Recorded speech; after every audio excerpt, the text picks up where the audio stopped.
Hello dear listeners, DW here. Welcome back to part 2 of our discussion about the Predator franchise. A quick mention, a correction. In the previous episode I referred erroneously to Predator 2 being released in 1992. It was actually at the very end of 1990. Apart from that, we were nearly finished our discussions on Predator 1 and 2, which we'll conclude at the start of this episode before we delve into the rest of the franchise, focusing very much on the brand new film Predator Badlands. Spoilers ahead.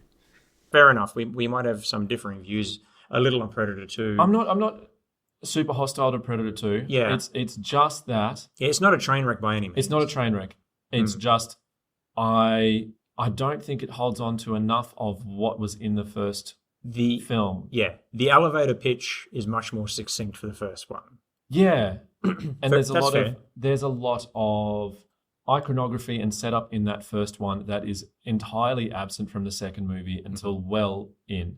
Yeah, it does turn into a Predator movie rather late. Yeah. But see, this might be a little bit of an Alien 3 thing where it just people bounced off it, and obviously the majority did. But for me it worked. Like in rewatching the film, I enjoy this idea that Danny Glover's character doesn't realize for a long time, and it plays out. Like if you just cut the scenes of the Predator out, yeah, it would play like I'm investigating a crime, my friend who's a policeman has been killed, and it does play out like that.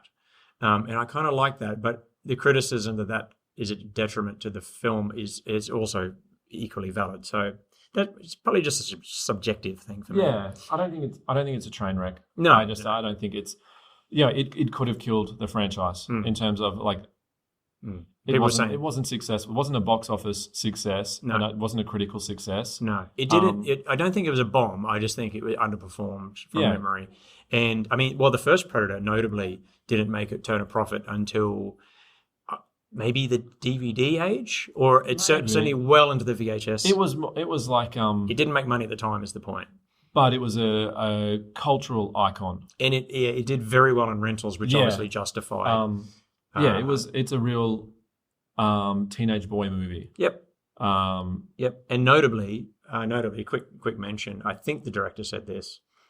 That iconic scene where they're all firing their weapons into the jungle, and they only just nicked the Predator. And of course, any human in there would have been turned to mincemeat. So the idea that it got away because it's so fast. And he said it's interesting that scene's been replicated so many times. But what people fail to notice, I'm just paraphrasing from poor memory here. Yeah. What people fail to notice is that with me, I didn't put anyone in front of the guns. So you get this gun porn, which is absolutely what that is. Yeah. It's gun porn, but you don't have like the Expendables movies, for example, where you're gunning down nameless, faceless, vaguely foreign-looking people. Yeah. And it's pretty shocking that happens in this century. Yeah. Whereas some of that happening in the 80s and early 90s would not be too surprising. Yeah. So his point was that you can have your cake and eat it too. You can do that without being too vile with it. Yeah. And he said people did not pick up that message evidently. And I think that's kind of something that Badlands comes back to as well, is this idea of what does it mean to be dominant? What does it mean to be the alpha life form, the apex predator in a given circumstance? That the first one did that really well. It did it really, really well. These guys are highly trained. They're morally ambiguous. Yep. Because they're working for because they're not CIA. I think there's someone else who's CIA who went missing or something. Yeah, I can't remember the details now.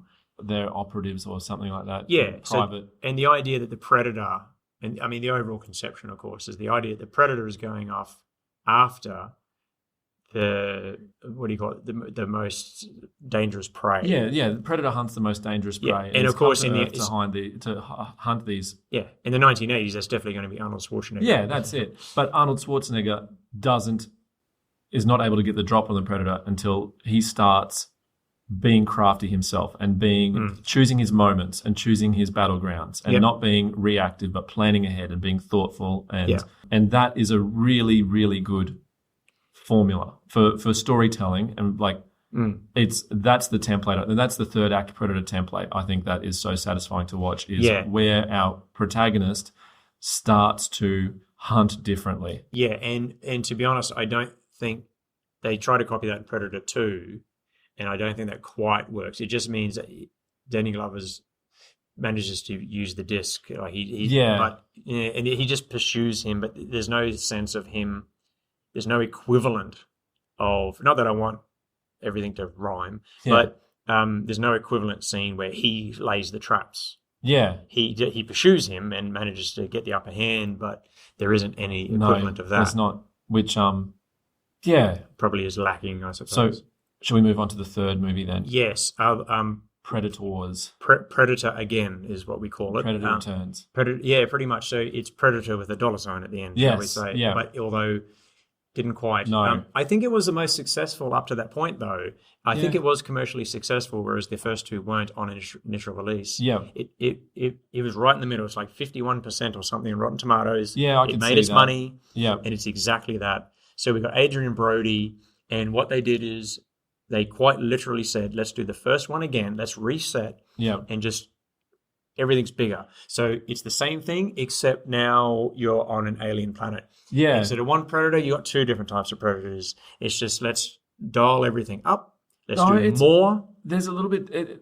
There's a slight difference in, because these guys are not a team. The people who wake up on this alien planet. Yeah, the idea they've been extracted from different. You got a Russian bloke, an American. They've been abducted, and a doctor. and they've been abducted because they are recognized as the best killers. And then there's one alien which they then kill because they don't realize that they're actually supposed to be working together. Remember that part? Nope.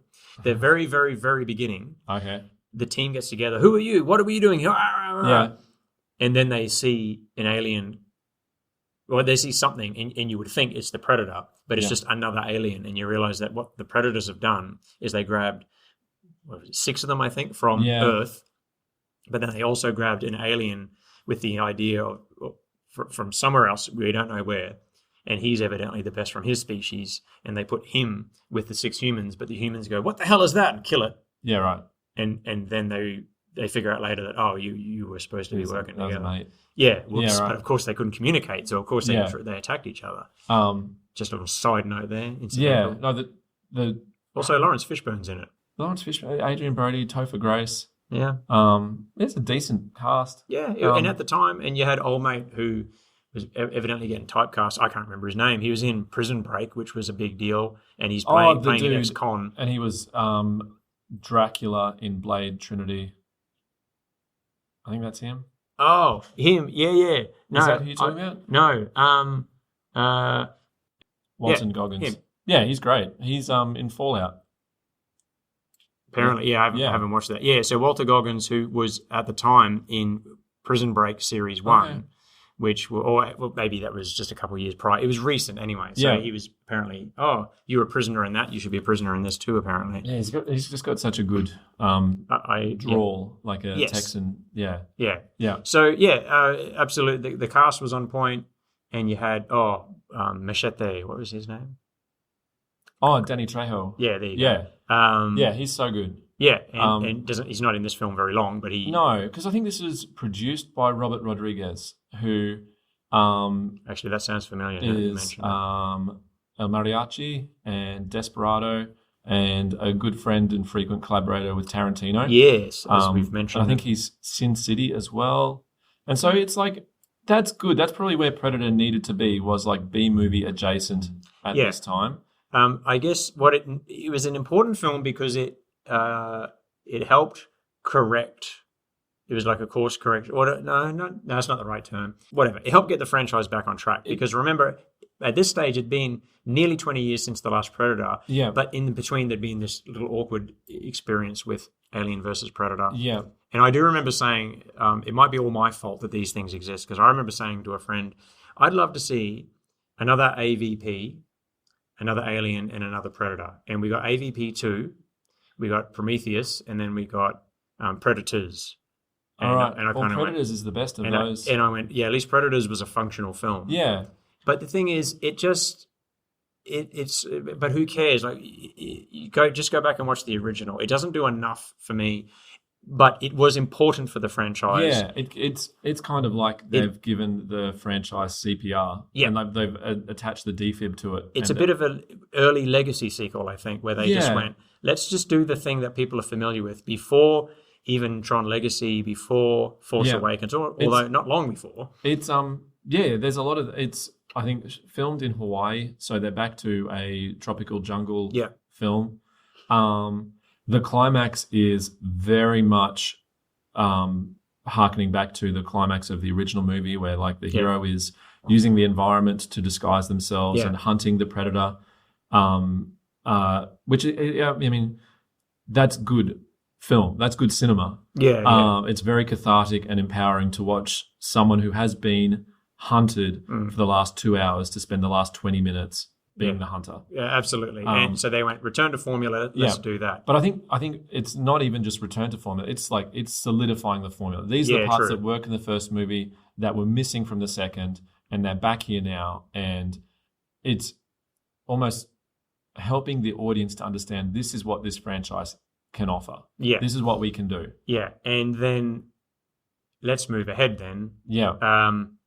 Shane Black. Now let's talk Shane Black for a second. Oh man, yes, I would love to. I'm a huge fan. Okay, so I didn't realize that he was known for being a bit of a writer. They put him in the Predator movie so that they would help him with the writing. Yeah, and then apparently he just stubbornly refused, and that's why his character's the first killed off because they just wanted to get rid of him. I thought he was just an actor who became a writer, but actually he was already a writer back then. He's a phenomenal writer. I don't think I've seen enough of his films, but I've certainly, generally speaking, I respect what I see, which is why The Predator is a strange one because it is a messy film. I don't think you should judge Shane Black's writing or directing talent. So I was not aware of Shane Black until really in my early 20s. I watched Kiss Kiss Bang Bang, and that movie is so well written, incredibly well written, polished to a mirror sheen, so much inventiveness in dialogue.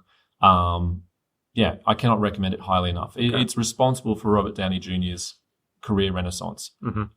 He has just given so much incredible dialogue to work with in that movie. Appropriate that he came back for Iron Man 3 then. That's it. It's a match made in heaven because he makes Shane Black's writing shine. Shane Black is kind of like what Joss Whedon thinks he is. Yeah. Yes. Yeah. But Shane Black he wrote and directed a movie called The Nice Guys with Ryan Gosling and Russell Crowe, Big Rusty, Aussie Russ. Yeah. And it's so similar to Kiss Kiss Bang Bang. It's the same setup. It's a buddy noir mystery, but those movies are so well written. The dialogue is fantastic, like brilliant movies. And so he should be doing, and he's responsible for Lethal Weapon, and Lethal Weapon invented the buddy cop genre, and buried it too, incidentally. Well, yeah, and killed it. Live long enough to become the villain, I suppose. But he should, in his hands, Predator should be very, very good. Sorry, you please. When I heard that he was going to come back as the writer director, I was excited. Me too. And the pitch for a group of soldiers with PTSD. Are at a rehab facility where the Predator attacks. Yep. That is such a good pitch. Pity we didn't get that movie. Yeah, that's it. And then what we end up with is just nonsense. Here's what I think happened. Go on. Because I know that there were reshoots at the end. Yeah. Because apparently there's like shots of Predators driving tanks and helping them out. They're working together. Yeah. And it's like, well, I'm kind of glad they cut that. That sounds silly. Yeah. Whenever they try to get Predators and humans working together, a la end of Alien vs. Predator 1, I don't think it works. No. Here's why I think conceptually it was a bad idea.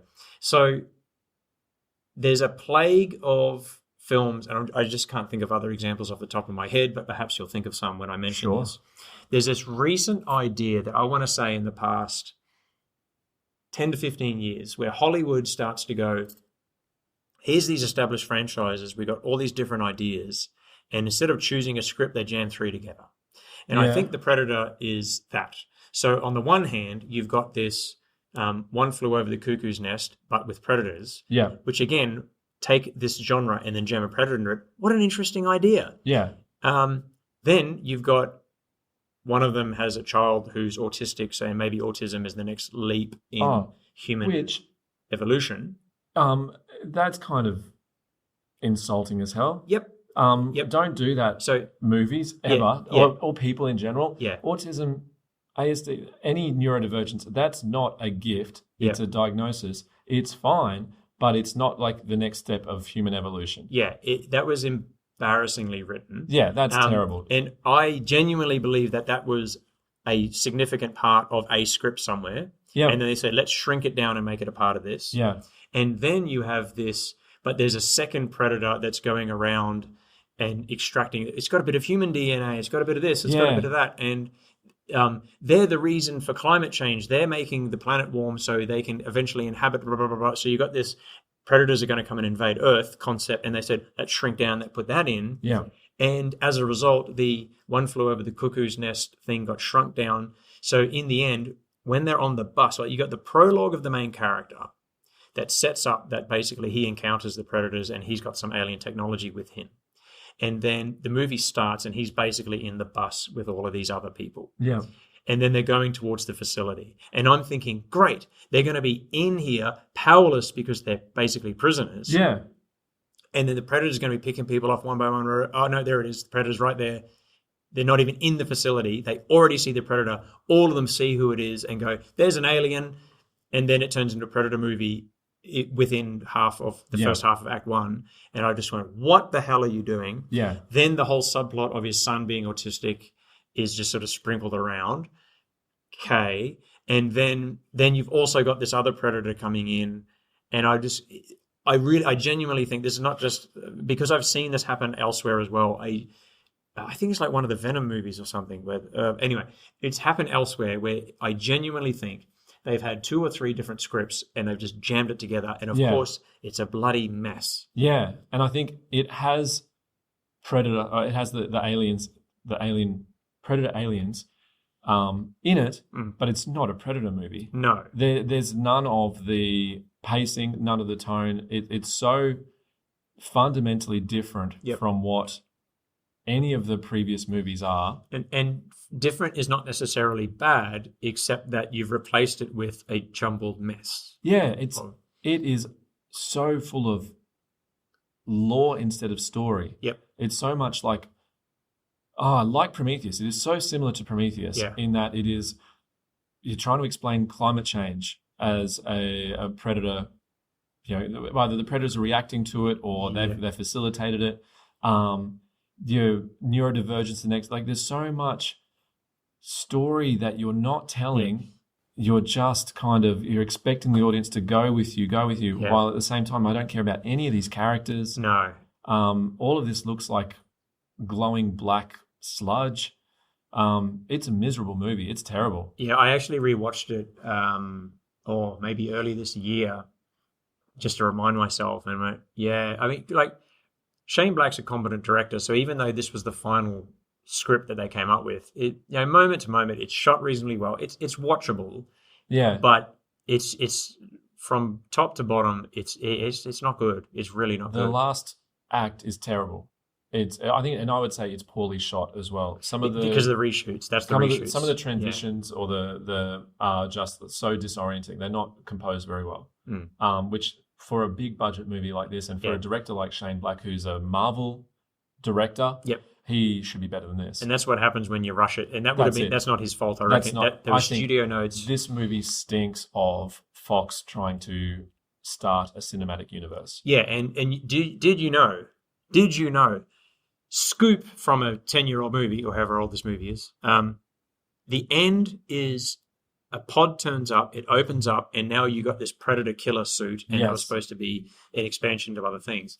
Did you know that they were trying to get Sigourney Weaver to step out of that? I've heard that. There were 2. Yeah. And someone from Prometheus to step out so you could tie it into the Alien franchise. And they both just said no. Yeah. Is that good? Yep.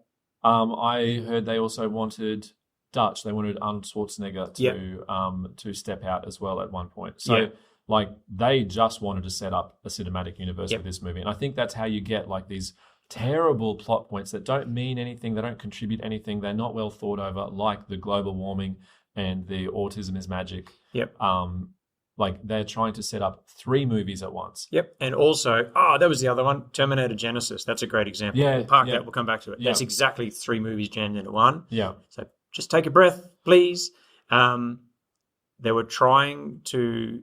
They were getting ahead of themselves. Yeah. They were getting too much, and it's definitely You're talking about it's studio meddling. It was studio meddling from the beginning, and then they also asked him to do reshoots as well. So it's just layers of. I think it'd be interesting to look over the last couple of decades with the Marvel thing, and look at movies that were meant to launch cinematic universes and just how badly all of them failed. Yeah, you think of there's the Dark Universe with the Mummy movie. Tom Cruise's Mummy. I'm sure there's more. Well, I mean, there's been the Amazing Spider-Man 2 was supposed to that launch was meant to launch Sinister the Six. Sinister Six. The trying to launch the Sony expanded universe, and so, then Madam Web was trying to do that too. Yeah. It bombed. Yeah, there's a few of them. Yeah, and again, when you come up with these ideas, and I've even heard that it's like, what is it, the Book of Boba Fett or something, like series 1 everyone loved, and then series 2 they try to jam all these other things into it. Yeah. Not that I've seen it. And I go, yeah, of course they did. As soon as I saw the trailer for The Amazing Spider-Man 2, and it's like, you're introducing the Green Goblin and the Sinister Six, and I just went, I can, but the main villain is Electro. The accountants are working on this film, not the creatives. It feels like you're being assigned homework when you see those movies. You're like, I'm going to have to, if I'm going to care about this now and get invested, I'm going to have to care about all of these characters who I'm not going to see again for like 3 years. Yeah. And when I do see them again, it's going to be in 3 different movies. Like, I'm better off just not caring now. And people generally did as a result, and Hollywood doesn't get the message. Yeah. So the Predator makes some money, doesn't do very well. Then we get a little film called Prey, which I only just finally saw this year, so it took me a while, but I got there. Because The Predator, that any other franchise, with the exception of maybe Star Wars, Jurassic Park, the few very, very big ones, that's the end of your franchise. Yeah. That is a very expensive failure. Yeah, that was the Predator killer. Yeah. But Dan Trachtenberg puts together, and it's a pretty low budget movie, Prey. That's probably why it got made. I am sure. And there's also a bit of rebranding going on as well. It's like a soft reboot in a way, but holy Moses, that movie is so good. Yeah. It's a return to form for the franchise. It would be a contender for it's definitely one of the best in the franchise. It'd be a contender for the best, I would imagine. It's easily, I think most people's top 3 Predator movies, if they've seen Badlands, would be the same. Yeah, I think you're right. So Prey is, what was the time setting for it again? I think it's like 1700s. Yeah. Northern America. Yeah, because you got the French. The French are there, and they're causing mischief. So different time, different place, but the same kind of setup where you've got you're the hunted, now you become the hunter. Yeah. And it just does it not necessarily better, but certainly better than a lot of the films. But the fact that it does it in such a fresh way, your protagonist is a girl, not a woman, a girl. Yeah, a teenage girl. And she's obviously not the best. So the Predator is probably not even looking at her. No, the Predator ignores her in many scenes because you'd rather kill a bear. Yeah, you are no threat to me. You are small, and Predator's going after her family, her brother, and killing them rather brutally too. Yeah, it doesn't shy away from the violence. This film, but it's also it's a beautiful movie. It's well shot, very well shot, similar to Badlands, which we'll get to in a sec. Very beautifully shot, very well shot, very respectful representation of Native Americans. Lots of Native Americans on the cast as consultants, and it shows. Yeah, it does. But it is such a good. It borrows so much from Apocalypto. Yeah, I didn't think of that until you said it, and I went, "Oh yeah, of course." Yeah, and Apocalypto is one of my favorite movies because I think it is such a good single character action movie. It's I mean, I need to rewatch it again. I remember being very impressed with it when I saw it. It's unlike anything I'd ever seen it up to that point. It's quite a unique film, at least at that scale, I should say. The guys who write Night at the Museum, Tom Lennon and his writing partner, I can't think of his name. They have a book called I can't remember what it's called, but their advice: if you want to sell a script to Hollywood, you pitch it as it's the Die Hard but in something. So Die Hard in a museum is Night at the Museum. Apocalypto is Die Hard but it is, isn't it? With the Aztecs. And Prey is Die Hard but Predator in colonial America. Again, when Predator's done well, I think this will be the summary for this. When Predator's done well, it does do, here's a genre, now jam the Predator in it, and Prey does that textbook. It's perfect. And I remember saying to friends after Prey, this is what the Predator movies should be. I was the same. Yeah, you just pick a point in history where you've got cool warriors or cool soldiers, and we have so many of those periods in history where the fighting that was being done at the time is good and interesting and would look cool on film, and then you throw a Predator in there and he tears them up. Yeah, so then now go to Samurai 1, go to this one, go to that one. It's a money-making machine. Yep. And so why has it been so hard to do it all this time? I'm surprised no one's done it before now. And I was like, let's go. Let's get this machine going. We can do one a year. My Disney executive brain took over and I was like, we could do one every quarter and we'll never run out of money. Yeah. But this is why I'm kind of because I can see you are currently writing down the names of the franchises, the films in the franchise. What have you got between Prey and Badlands there? There's the animated film that just recently came out, and that's a good example of they had three ideas and couldn't decide. So instead of just jamming them together, they said, let's just make it a, what do you call it? Functionally an anthology. Three different ideas. So full disclosure, haven't seen the film. I watched it. Oh, you have watched it? I watched it since. Oh, excellent. It's not an anthology. Oh, is it not? It kind of is, but it kind of isn't. Well, okay, here's mine. I'll just quickly say the premise. Tell me if I'm wrong. Yeah. You got three different times. Yes. Three different people. So far, so good. You're all over this. Yay. Yeah. Three different people are taken with the idea that they will meet up together at the end. So different people do interact. Yep. So you have a World War II pilot, a samurai, and a Norse warrior. Norse warrior, right? Yep. And then they've got to work together to fight predators in an arena or something at the end. Yeah, that's it. Right. Yeah. So without breaking it down too much, because I know we want to talk about Badlands. Yes. It works? Question mark. It works really well. It is a distillation of I feel like a dang fool. Dan Trachtenberg has made a Danny boy has made he's made a fool of me, because I feel like everybody would have looked at Prey and be like, yeah, give me more of that, please. Come on, chop chop. And Dan Trachtenberg has kind of been like, no, I will decide what you get. I'm going to be a little bit cheeky about this. I'm going to be subversive. I'm not going to give you what you want. I'm going to give you what you need. Yes. And so Hollywood so desperately needs those people. Yeah. Killer of Killers is him speed running 3 movies that the idiots in the audience would have wanted after Prey. All right, you want a Predator who attacks Vikings? There you go. You want a Predator who attacks samurai? There you go. You want a Predator who attacks during World War II? There you go. God bless. And it does work really well.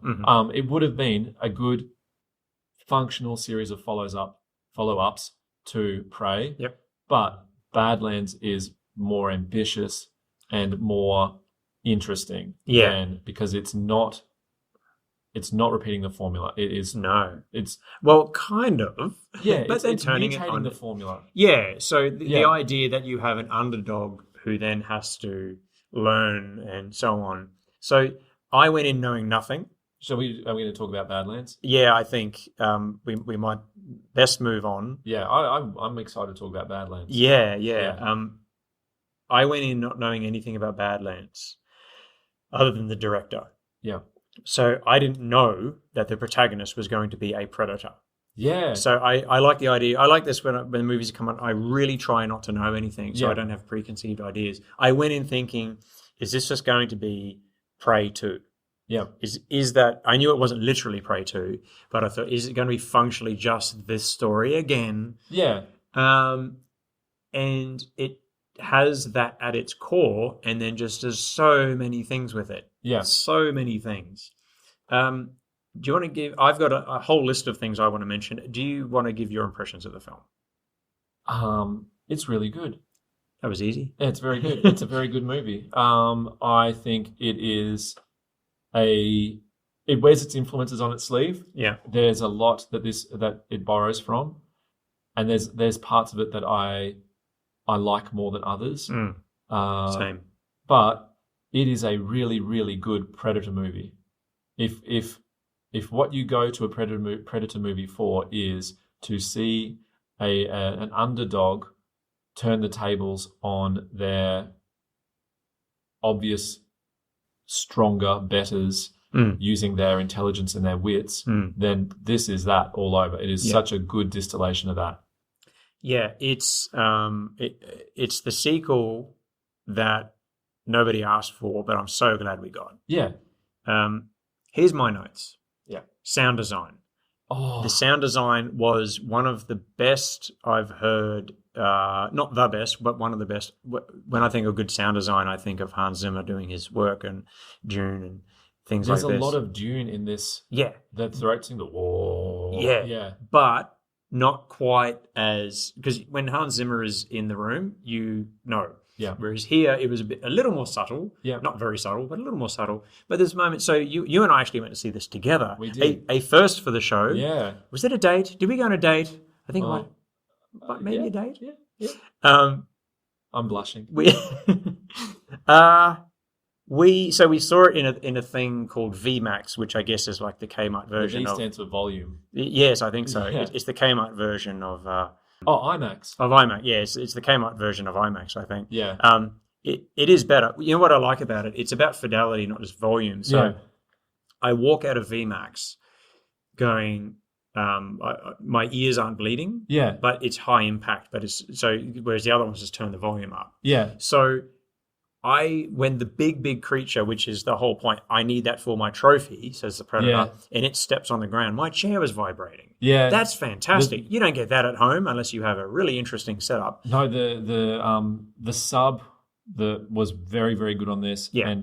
But also, as you say, it is dynamic range as well, because the blade grass, the sound that had, the Foley work was phenomenal on it. Yeah. It sounded like it could cut by touching it. Like Yeah. And what I liked is I know normally when you say I noticed that person was acting well, or I noticed the visual effects were good, that means you're not paying attention. But we're critically minded people. Yes, so yeah. I noticed the sound was good, but I mean that in nothing but complimentary ways. For example, some subtle ways. You've got two people talking, and one of them will just turn slightly, and all that changes is the sound. Like the sound will just go and fade away. Yeah. So you go, there was tension in the conversation, now it's gone. Or the tension ratchets up, and it's not big dramatic stings. It's just versus little. I was noticing things like that because I was trying to be conscious of it. Yeah. And they were highly effective, and as I say, more subtle than things like a Hans Zimmer soundtrack. Yeah. And I like Hans Zimmer stuff too, when it's big bombastic stuff, like really big dramatic scenes on Arrakis. Yeah. But here it was just a really good version of that. So I don't often say things like sound design was good. It was really good. So, yeah, it was. Was it too goofy? Question mark is the next line I wrote. And I remember looking at it, it's like the Predators take their masks off and they're trying to emote to each other, like the main character and his brother. And I'm talking way at the beginning of the film. And I'm going, is this too goofy? And my overall answer is no. I think at moments it was a little goofy. There's parts of it that are but I don't think it's I ended up warming to that quite a bit. I ended up thinking that it worked for me. The eye work on Deck. Yes, the main is phenomenal. Yeah, the fact that they're able to get a Predator to emote and make him relatable was amazing.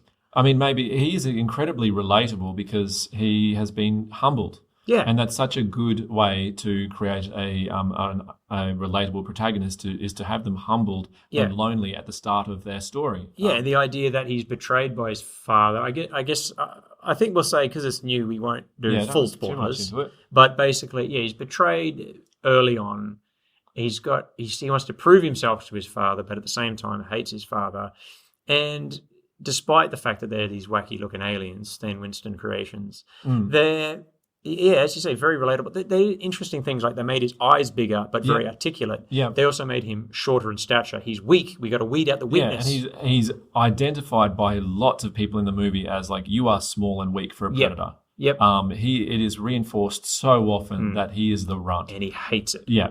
There's nothing more insulting to his fundamental being than that because insult. that's the culture he's been raised in, is that like, if you're not big and aggressive, you have no value, and which is, this movie is secretly quite smart. Yes, and very much of its time, because the concept where they talk about the alpha male, which is a very 2020s that is comment. such a 2025 discussion. Yes. Superman did it as well. Haven't seen that, but the idea that, because that term gets thrown around incorrectly a lot by, shall we say, angry men on the internet. Yes. But People it defines it. Nerds. I'm an alpha bro because and then the movie, women don't talk to me and I'm happy with it. Yeah, I'm totally okay with it. Sure you are.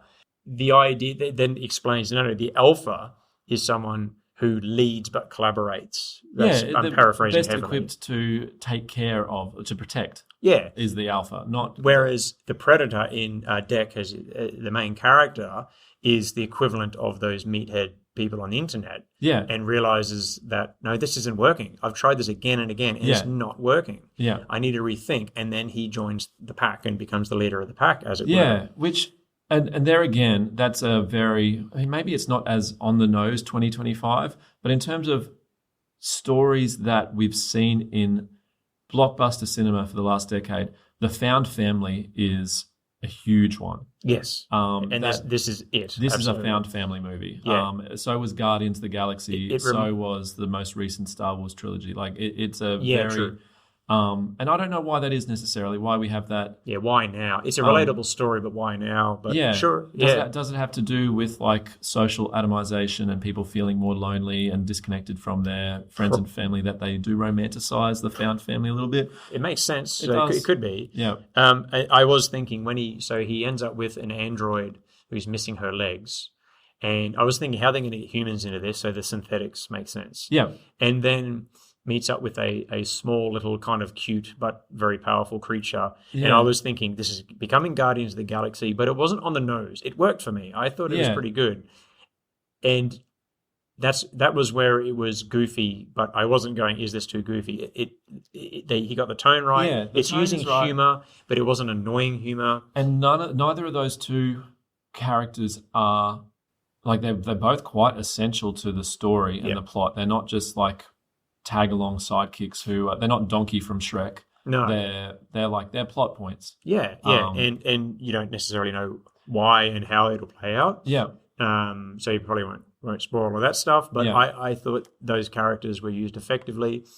The android, the synthetic, she's a little bit annoying. I mean, she's very annoying on purpose. Yeah. To the audience, to me, she was just bumping up against being a little bit annoying, but I think they got it right. If it went any further, I would have gone, can we skip through her scenes? It's annoying.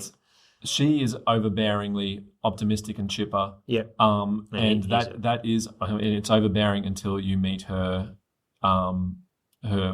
companion android. Mm. And then you see that, like, these two are like a dichotomous couple. Yeah. And that's very interesting. It becomes interesting. Yeah, so the fact that there is a thread to pull on there as well. Which brings us to our villain, I suppose. So a couple of points. Some of these will be somewhat negative. Oh, yeah. As we discussed on the night. I don't know if the villain was strong enough. So the idea that you've got this synthetic. And so it's not the monster that they have to kill for the trophy, or not the monster, but the animal that Deck's got to kill for his trophy. It becomes the synthetic.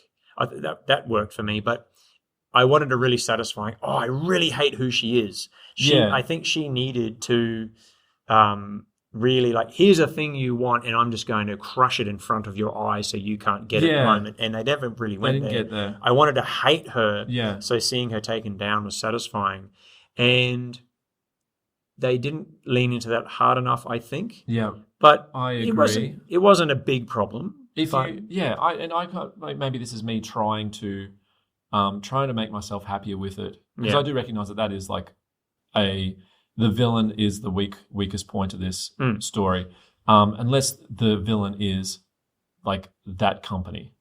Oh, sure. Yeah. Which that then makes more sense. I don't want to give too much away because it's a bigger thing. Yes. But if it's the people, and I think there's clever, looking back at it now, I think all of the male androids were the same actor. Yes. Yeah. I wasn't sure straight away, but towards the end, and all the female androids are the same actor. Yeah. And so they are like an omni mind, like in this. Yeah. And so they are a good villain for collectively. Yeah. Fair enough. And they give you there's plenty of good moments in that climax. Oh yeah, very much. He's up against it. So yeah, I would like to see him go up against. Yeah, we do get it later on in the movie. After the big showdown, we get like an epilogue in a way, which is a satisfying end. Yep. I was wondering if they were actually going to tie that up. Yeah. And they didn't linger on it too long as well. No. It was because you can do a George Lucas and say, well, we've been building up to this the whole time, so it's got to go for 15 minutes and be CG in that. But the point is, he's already won. Now he's got to go do the thing. Yeah. So it only needs to go for a minute. Yeah. So let's not get carried away here. We don't need to jump over lava for 15 minutes. Yeah. One small criticism, I found some of the visuals hard to follow. I am acknowledging I'm an old man. Yeah. So for example, in the dark cave at the beginning, I was starting to go, these new movies where CG is all dark. Yeah, annoying. That was disorienting. Yes, but it was mostly just for that scene, so it wasn't too bad. When I could follow it, which was most of the time, I thought the direction of the action scenes was exceptionally good. Yeah, I agree. When, most notably, the choreography where you have the main, I can't remember her name now, the main android who's lost her legs, and she reunites with Thea, that sounds right. Yeah, I think.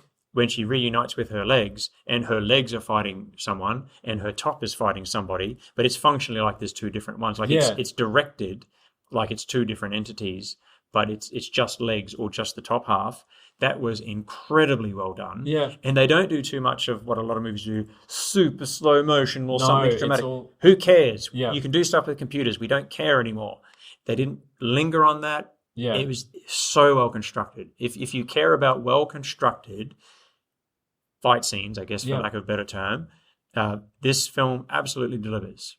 It does. And it's shot in New Zealand. And so there's some beautiful Kiwi landscapes. Yep. And the world building, the world building on top of it, so good. The creature design, the idea that there's razor grass, and then you've got a big herbivore that has, I guess, tusks or whatever you want to call it, to like bone plates. Yeah, to move through. But then you'll have this other creature that can counter that, and so on and so on.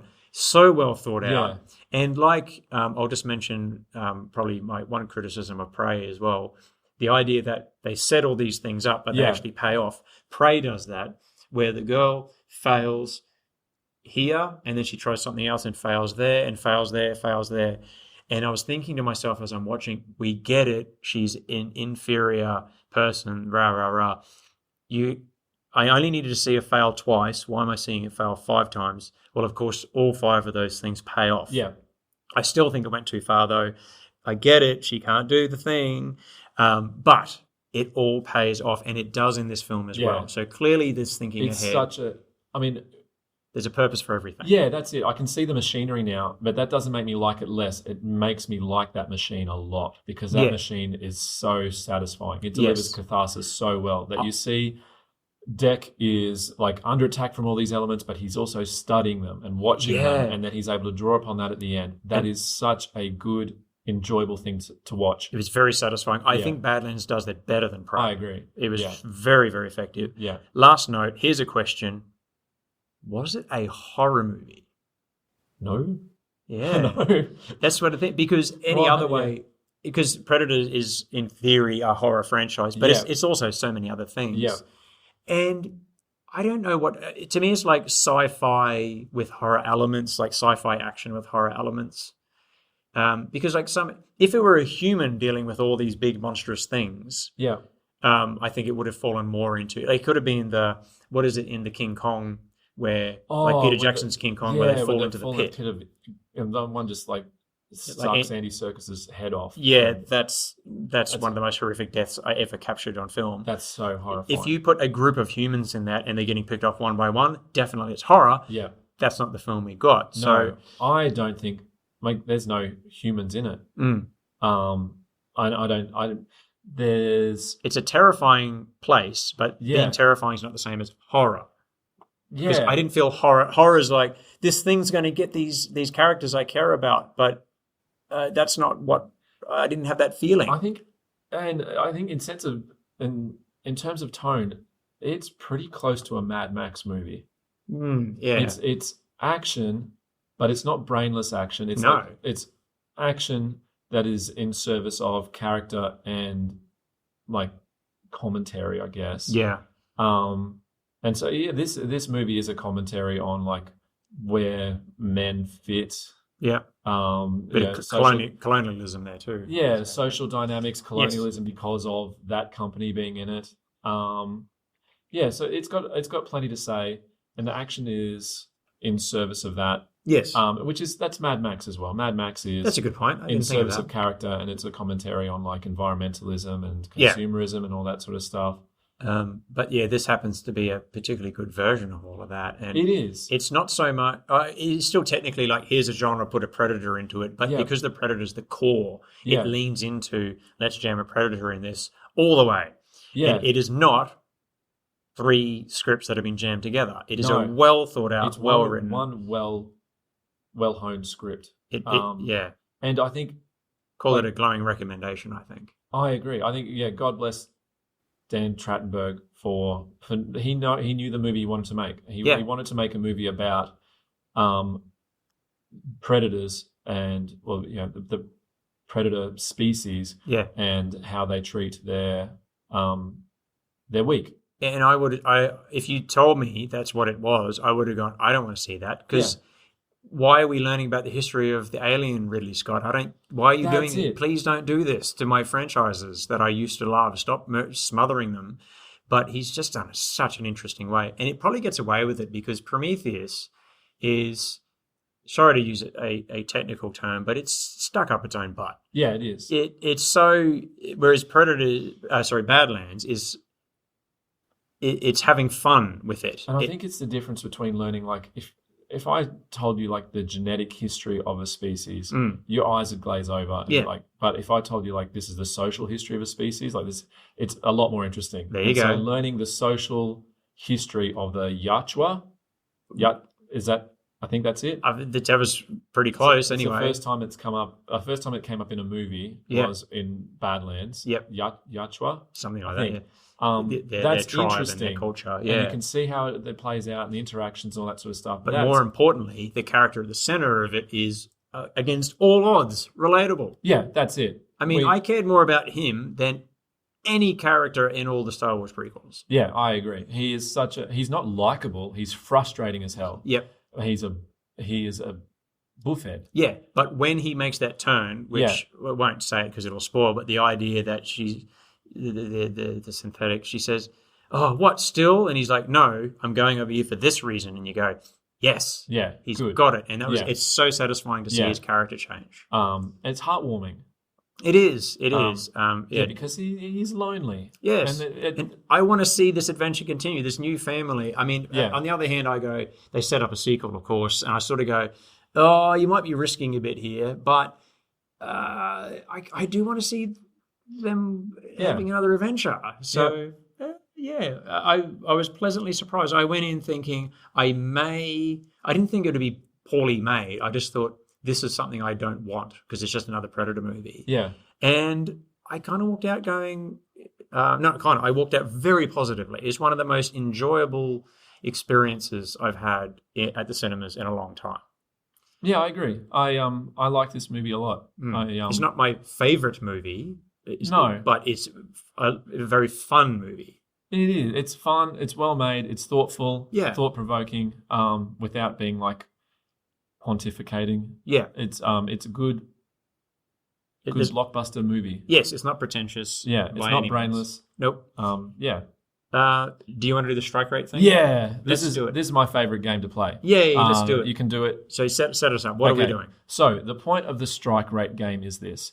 You have a movie franchise. The qualifier is there needs to be one movie in that franchise that is critically well regarded. Yes. So that disqualifies like the Fast and Furious movies. They don't get to play because none of them are critically well regarded. Yep.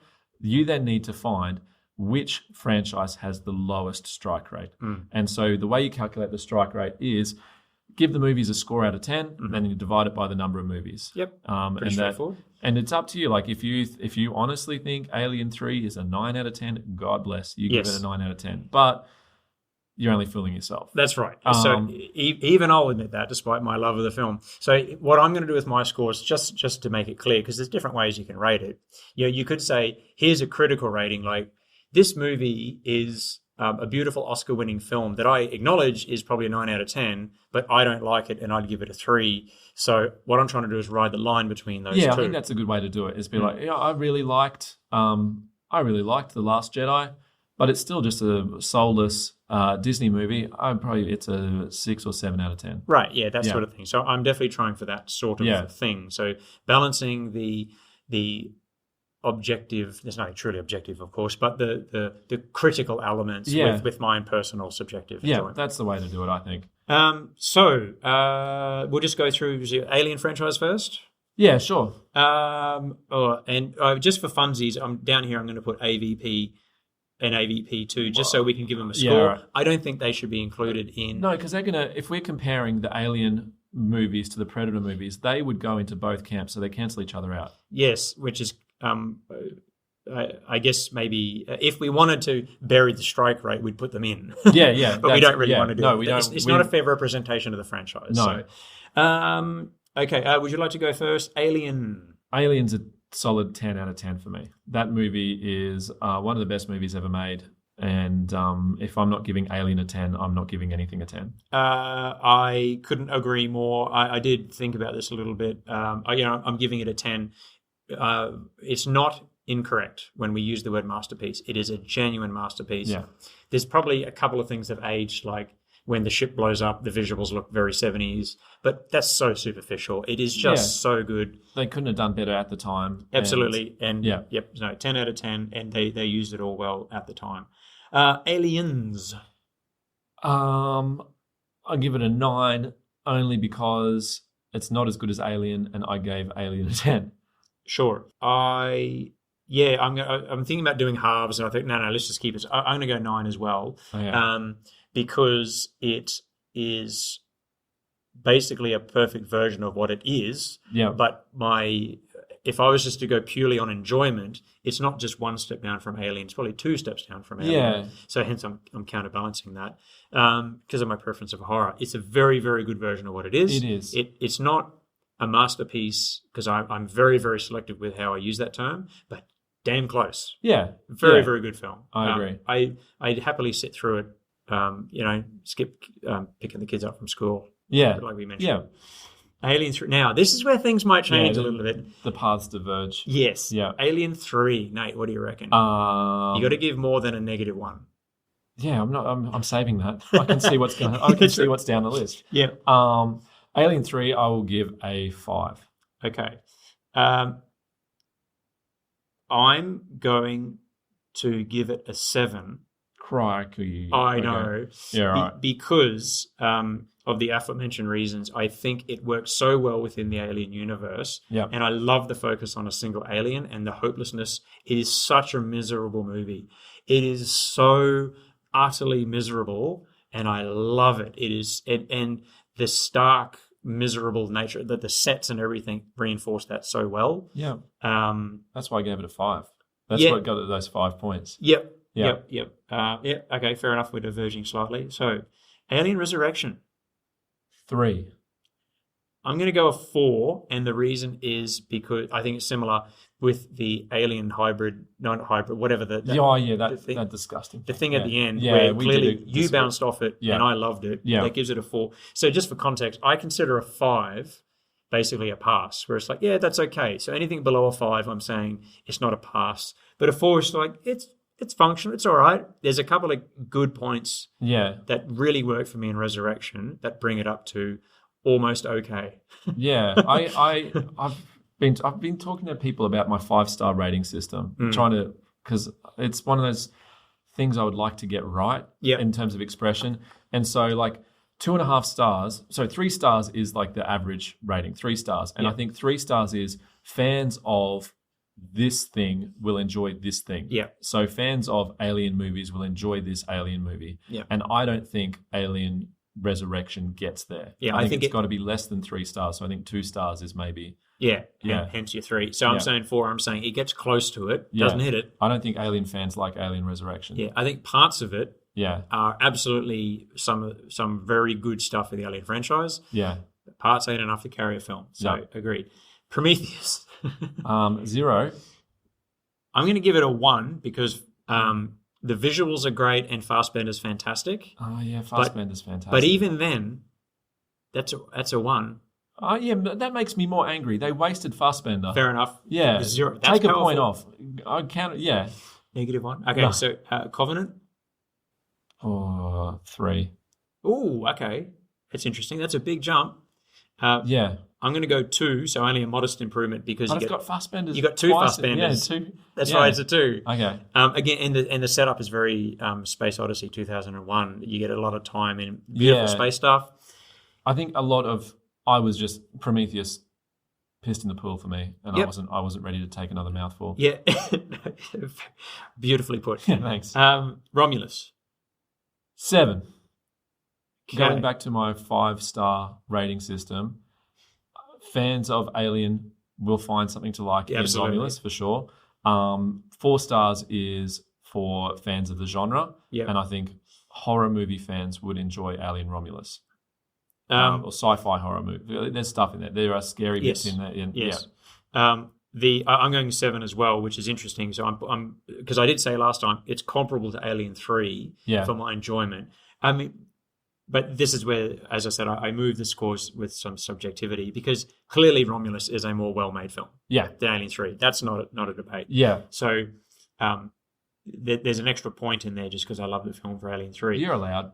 Yeah, well, there's no objective truth. Everything is subjective. Of course. So issues with Romulus, like the characters were not clearly characterized, blah blah blah.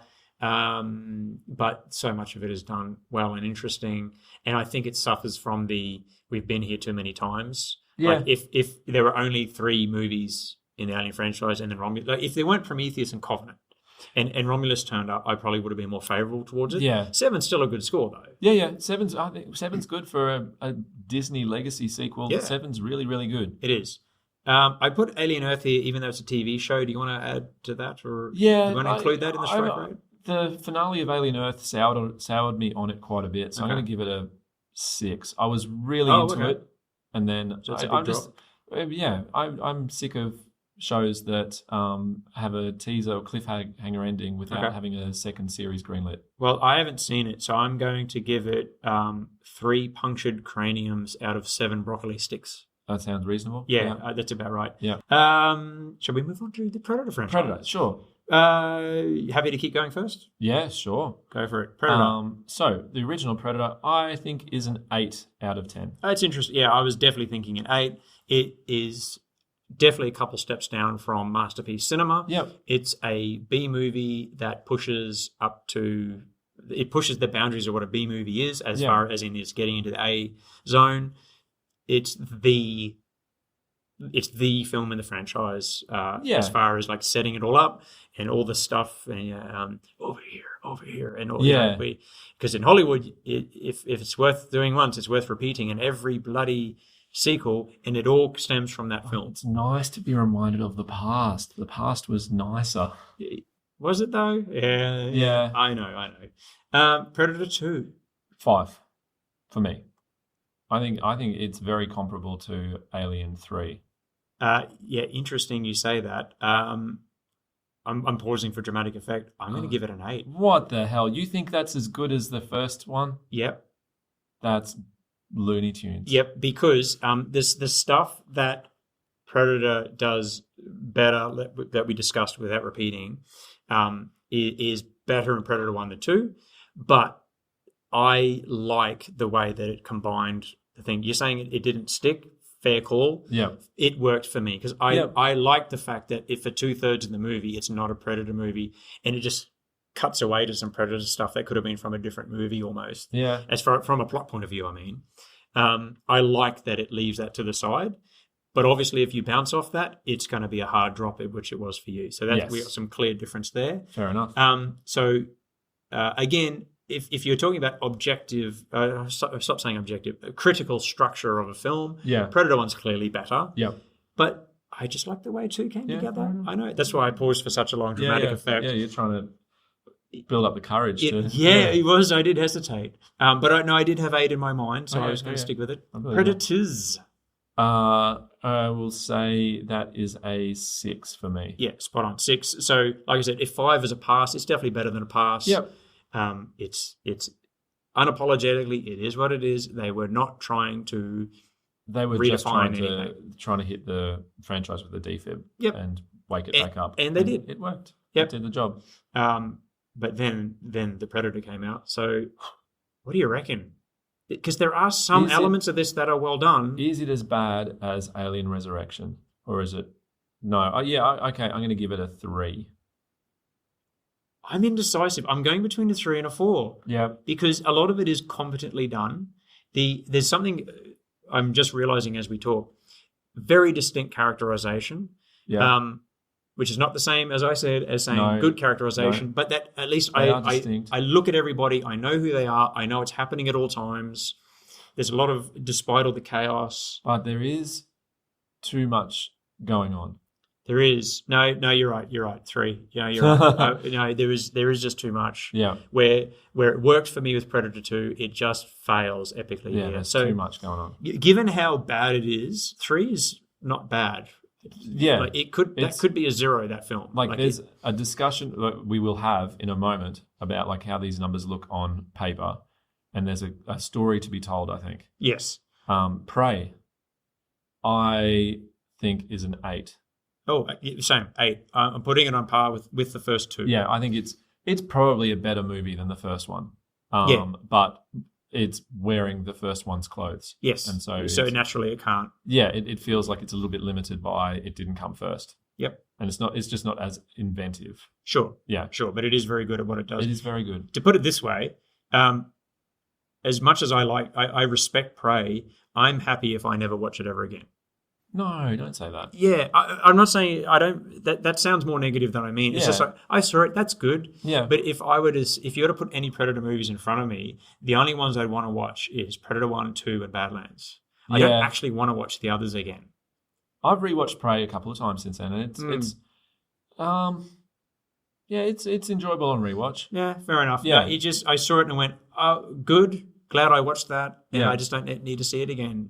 But I mean, I'm giving the 8 unapologetically. It's a very good film, but I don't know. And obviously, returning to the first 2 is nostalgia. Yeah. But anyway, so Prey hasn't stuck with me like the others because again, if it was like Predator 2, and there was nothing between that and Prey, we would hold it in higher regard. And this is just the thing. Yeah. They've lived too long. The franchises have lived too long. So anyway. They've got to account for how much flab has happened between successful outings. And I think we need to, that would be an interesting one when we compare numbers with the Terminator episode. Whenever they have a successful outing again. Yeah, killer of killers. I struggle with this. It's hard to see it as comparable to the others just because it's animated and it didn't get a cinematic release, so it kind of feels like it's good. Call it another 6.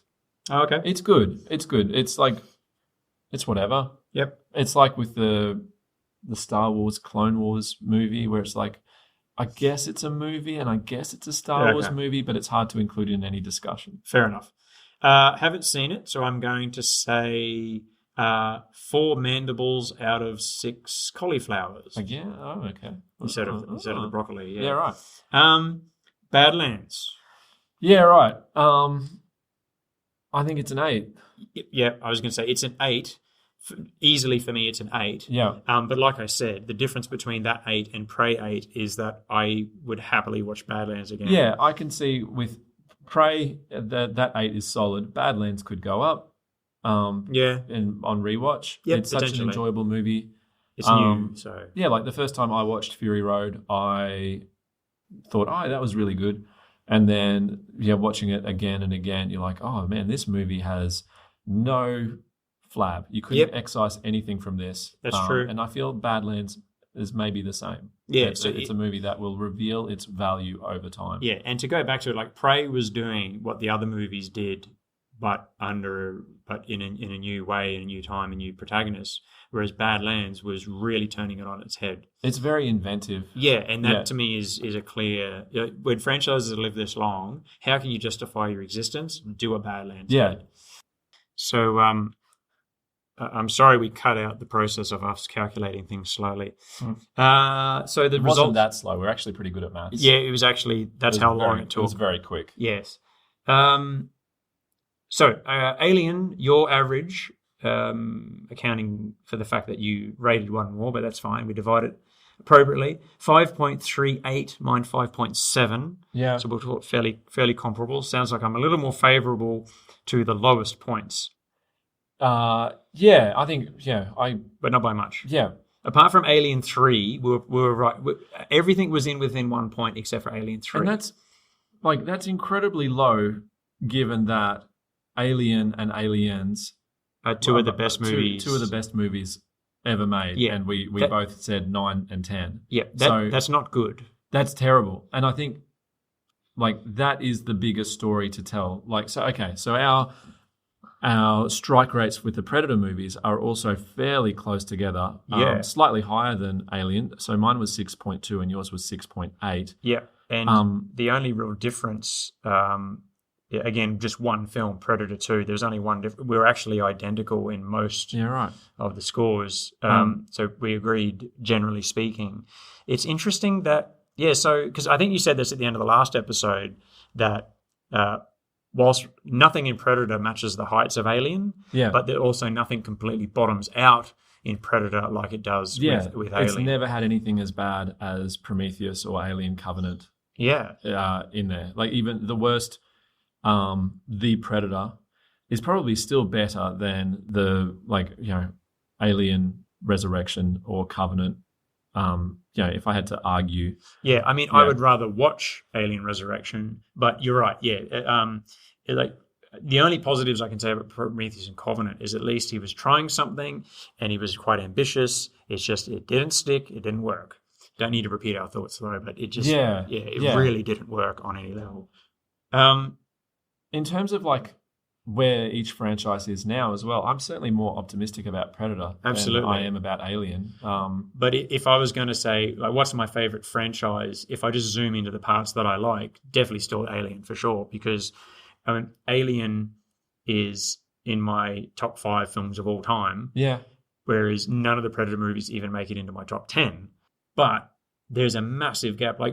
Once you get out of the top few films that I like, so basically Alien, Aliens, and even Alien 3, once you leave that, it turns into nothing real fast. Romulus is good, but I'm just not invested in the franchise as it is today. Yeah. But it drops fast, really fast. I feel like as good as Romulus was as well, no one talks about it anymore. No. And again, it had no impact. Whereas I do kind of get the sense that Predator Badlands, it is creating a little bit of conversation. It is the highest grossing Predator movie to date. Okay. And it's a different, people are talking about it's a different kind of Predator movie. Yes. And so it will have a larger impact than Alien Romulus did. I hope the message gets through that you can do new things. I hope because that was the opposite of Alien Romulus's message. Yeah. That Alien Romulus is a It's a legacy sequel in the laziest sense. It still works and it's Yeah, good. it's a good version of that, but Yeah. that's all it's ever going Yeah. to be. Whereas, like I said, at least Ridley Scott was trying stuff. Man, he failed, but at least he was trying stuff. And of course, Yeah. when it fizzled out, let's go back to formula. Yeah. George Lucas did weird things with the prequels. Let's go back to formula. Yeah. So I don't want that to be the message, but I guess we'll see. Yeah. For funsies, what do you give Alien versus Predator? 3. I haven't really thought about it, and I don't want to. Yeah. Yeah, it sounds good. 3. Yeah. AVP 2. 1. 0 for me. Yeah, right. Yep. It is like moment to moment, it's competently shot. Yeah. There's enough money put into some parts of it to make it. Yeah, it's like there are, like I said before, chuck it in, and for the first 5-10 minutes, you'll be like, this doesn't look so bad. Yeah. But even then, still 0. It's just there's nothing else with it. So there you go. And Prometheus is probably a better movie than Alien versus Predator 2, but for all the talent involved in Prometheus, it deserves a 0. Yep. Like for that, it has aggressively missed the point of what it is. Yep.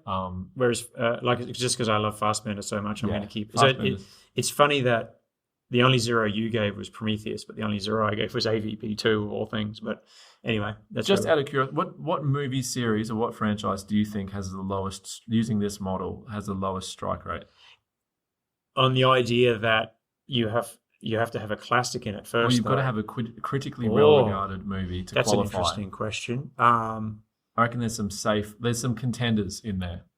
I would say Terminator, but I don't know if it's had enough films in it. Die Hard. Die Hard is a contender. Yeah, because it X-Men goes is off a cliff. Which one? Sorry. X-Men. Oh, I would love to have a chat with you about X-Men. Yeah, I think that's a contender. I think Jaws, the Jaws movies are a contender. Yeah.